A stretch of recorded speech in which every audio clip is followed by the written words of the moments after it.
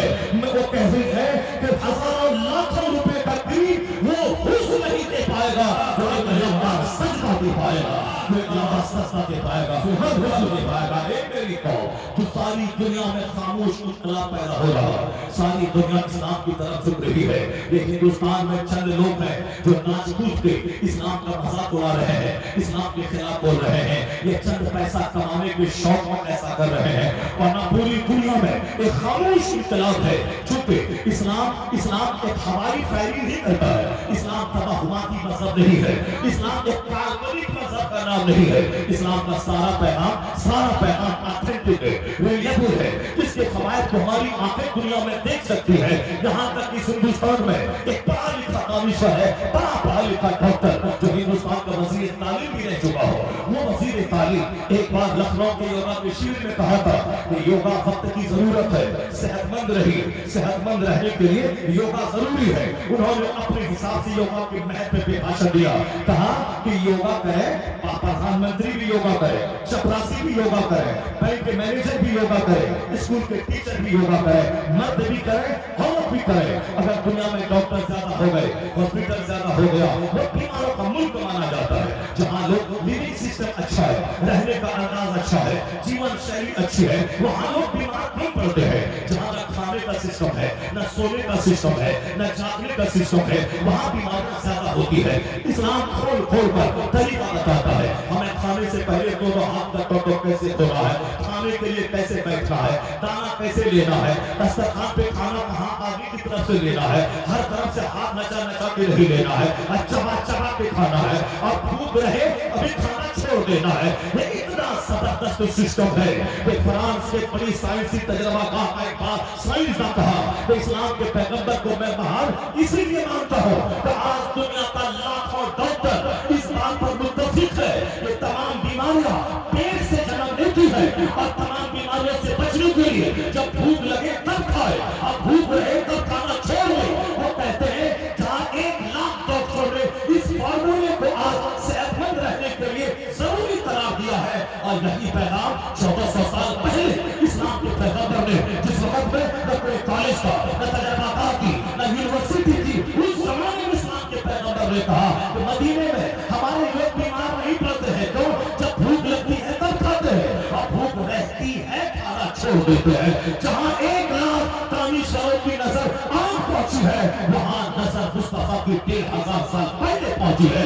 اس لیے ابھی دانشور بولا، نہ کوئی تھنکر بڑا، نہ پروفیسر بڑا، نہ کوئی لائر بڑا، نہ بیرسٹر بڑا، نہ محقق بڑا، نہ مفکر بڑا، سب سے اعلیٰ والا ہمارا نبی، سب سے بالا والا ہمارا نبی، سارے اونچے میں اونچا سمجھے جسے ہے اس اونچے سے اونچا ہمارا نبی۔ نعرہ تکبیر، نعرہ رسالت، مسلک اعلیٰ حضرت عرس امین شریعت حضرت علامہ ڈاکٹر شہریار رضا خان صاحب قبلہ۔ ہمارے لوگ یقین نہیں کرتے، ہمارے لوگوں کو فلم کلچر نے تباہ کیا، ہمارے لوگوں کو کافروں کی نقل نے تباہ کیا، ہمارے لوگوں کو دوسروں کی طرف دیکھنے نے تباہ کیا۔ دنیا کے دانشور اسلام کو دیکھ رہے ہیں، اسلام کو پڑھ رہے ہیں، اسلام کی اسٹڈی کر رہے ہیں، اسلام کے طریقے عبادات، نماز، روزے، حج و زکات پر ریسرچ کر رہے ہیں۔ اس کے بعد وہ دل کھول کر اسلام قبول کرتے جا رہے ہیں۔ کوئی دن ایسا نہیں گزرتا جس میں امریکہ کا کوئی دانشور کلمہ پڑھ کے مومن نہ ہوتا ہو۔ ہندوستان کا وہ بڑا دانشور جس کا نام لوں گا تو بچہ اس کو جان جائے گا، سارے لوگ اس کو جانتے ہیں، بھاجپا پارٹی کا ایک بنیادی سرکردہ لیڈر، بنیادی لیڈر،